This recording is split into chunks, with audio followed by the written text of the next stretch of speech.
Picture a glowing palace floating inside the internet. Walls high enough to keep every critic out. Gates guarded by courtyards filled with jesters performing for the king's approval.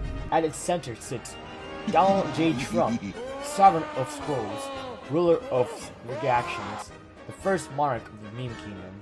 His throne is a phone, his scepter, a post button, his crown, the algorithm that bends toward his move. This fortress calls itself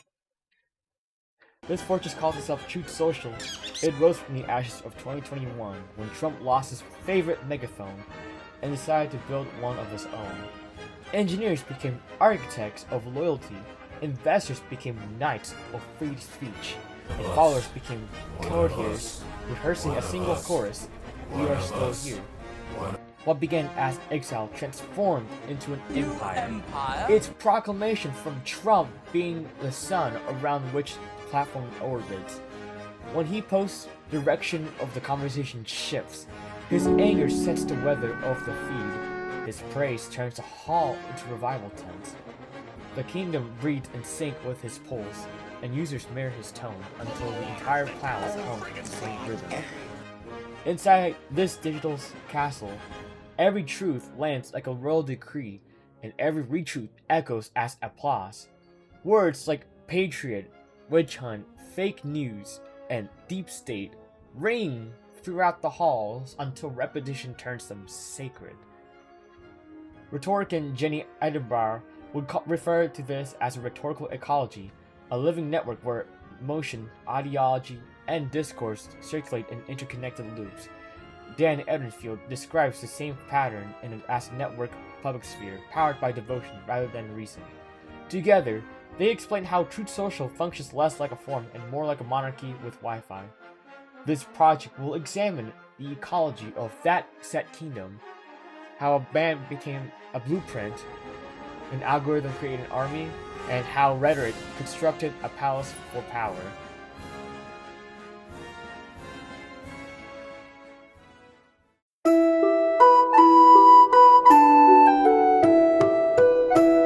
I step a foot inside a Truth Social kingdom, and its courtyard buzzing with loyalty oaths. The banners read "Free Speech," but the chorus sounds like "Long live the king." Citizens move in choreographed patterns, quoting the same decrees that the King Trump would say and replying with identical applause. Linguist Dan Meltzer would recognize this as a perfect discourse community, one with shared goals, shared genes, and shared lexes. The goal glows on every banner: defend the crown and denounce the heretics. The genres march in formation: the truth and retruth, the meme proclamation, and the screenshot sermon. Each reinforces a mythology of purification and persecution. The citizens share a vocabulary built from grievance. They rally around stories of stolen elections, medical tyranny, and shadowy elites plotting behind closed doors. What? Each new tale strengthens their fellowship. Most of these tales began at the throne, where the king sits on his throne with his phone and truths. He would say witch hunt, fake news, stolen election. He would seed entire cycles on conversation. His grievances become community rituals, repeated until they sound like an ancestral tradition. Each post from the king feeds the chorus below, ensuring that his vocabulary remains the only language of loyalty. His echo itself feels like evidence. Suspicion became a shared identity that all the users of Truth Social would come across, and loyalty expresses themselves through disbelief and everything beyond the gates. Language itself becomes a ceremony. To speak such sacred words is to kneel. Meltzer's 6 features are evident everywhere, from the purpose, communication, feedback, lexis, and hierarchy, which separates novices from veterans. The result is a choir of sameness that rewards ritual over reflection. Then comes the jesters, the meme makers. Their humor doubles as propaganda. Lisa Tremaine's concept of code meshing explains their style, mixing political slogans with absurd humor to spread belief faster than any essay. A meme about how liberals orchestrate everything can sound a lot more than a 1,000-word editorial. Even disagreement serves the monarchy. Critics are cast as villains, providing loyal subjects with a safe outlet to express outrage. The architecture itself rewards devotion, turning feedback loops into mirrors. Every retweet is an applause. Every like, a curtsy. This kingdom speaks of belonging, not from the outside world, but from within.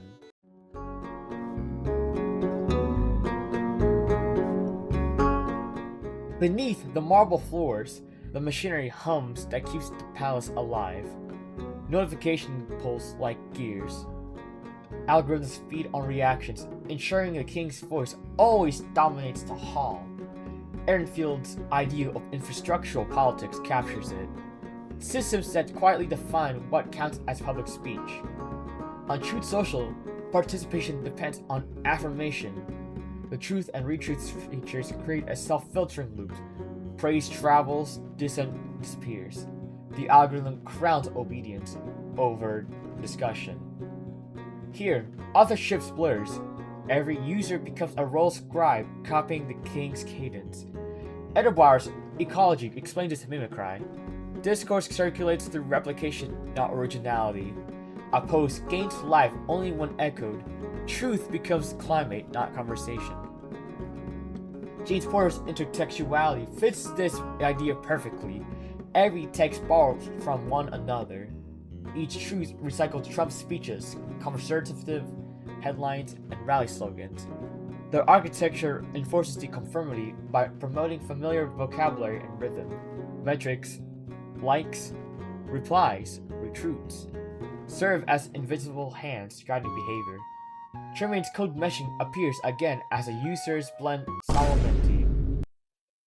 solemnity, irony, and scripture to please both the followers and the algorithm. Holy shit! Language evolves through adaptation, not through argument and discourse. Technology becomes ideology disguised as design.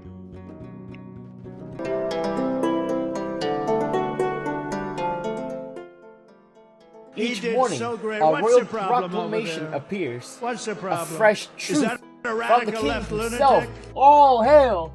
Oh hail! Oh my gosh! It spreads throughout the palace like incense, gathering pilgrims along the way. Hooray! Hooray! Citizens repeat and remix until the message becomes a mood.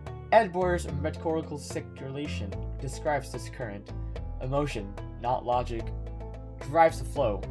Outrage and pride propel content outward like wind through the tunnels. Outrage and pride propel content outward like a football play, where the running back goes through the defense. The ecology survives through movement, not persuasion. Ehrenfield's networked public sphere explains the selective current posts that flatter the regime surge. Posts that question advantage. The architecture encourages values of loyalty, spectacle, and moral certainty. Cultural norms define identity through repetition. To be seen in this kingdom, one must speak palace dialect. Patriot slogans, memes, cult scripture, and irony. Tremaine's translaguating captures this blend of tones that fuses religion, politics, and humor into a single rhetorical accent. A post about policy might end with a winking emoji or a waving flag. It's half sermon, half stand-up routine. Porter's intertextuality reappears in common threads where citizens trade recycled grievances, rumor becoming heritage, and without any fact-checking at all, or no set-based authority. Ideas mutate like a drug, like a virus. Someone could say one thing, and then they could take that idea and then turn it into a whole other thing. Each repost adds another layer into the mythology. Beyond the palace walls, screenshots travel to other platforms, either ridiculed or revered. Even mockery fuels the system, proving Edinburgh's point that rhetoric lives by circulation. Attention, not agreement, keeps the kingdom alive and afloat. Kirk's and Amant's notion of cultural usability clarifies this paradox. Truth Social speaks only inward, not outward. That insularity is both its armor and its cage. Over time, these recycled ingredients evolve into a conspiracy theory. The repetition that builds community also breeds certainty. The more a claim circulates, the more accurate it feels. Edinburgh's ecology explains this perfectly. Motion substitutes for verification. Within this closed feedback loops, skepticism fades and collective storytelling mutates into a collective belief. The palace doesn't invent conspiracy, it cultivates it. The ecology attracts those who already feel exiled from public conversation. Trump's president himself serves as rallying light for this digital migration. His banishment from mainstream platforms created the myth of persecution that unites them together. Every follower sees the return as symbolic proof that their exile too carries a defined purpose. His defiance grants their legitimacy. Former followers of banned accounts, vaccine skeptics, digital prophets, and self-styled researchers find a home inside its walls. They arrive carrying stories from the outside world that were rejected, and the palace crowns them as truth-tellers. Here, distrust becomes devotion. Every doubt about authority is treated as proof of wisdom. Validation replaces verification, and belonging replaces accuracy.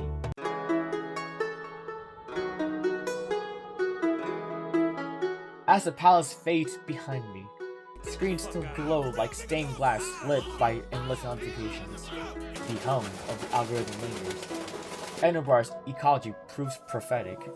Communication here reads through repetition, not through exchange or discourse or through intellectual conversation, but through vain repetition. Every post inhales outrage and exhales affirmation. Whew.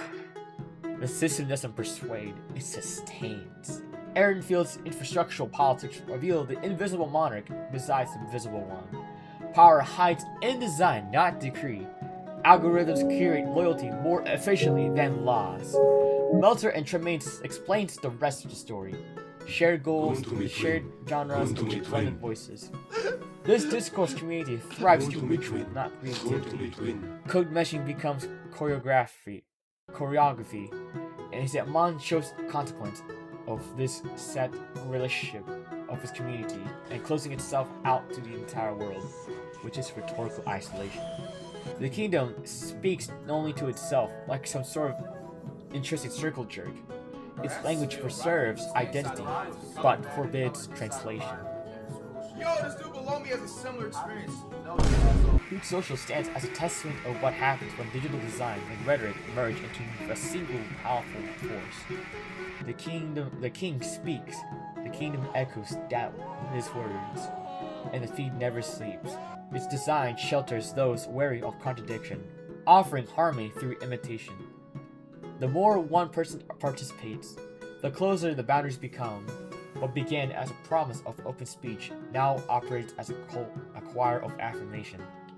The power that builds it sustains Trump's voice, reflected in 1,000 smaller ones, all believing that they can speak freely while repeating the same word.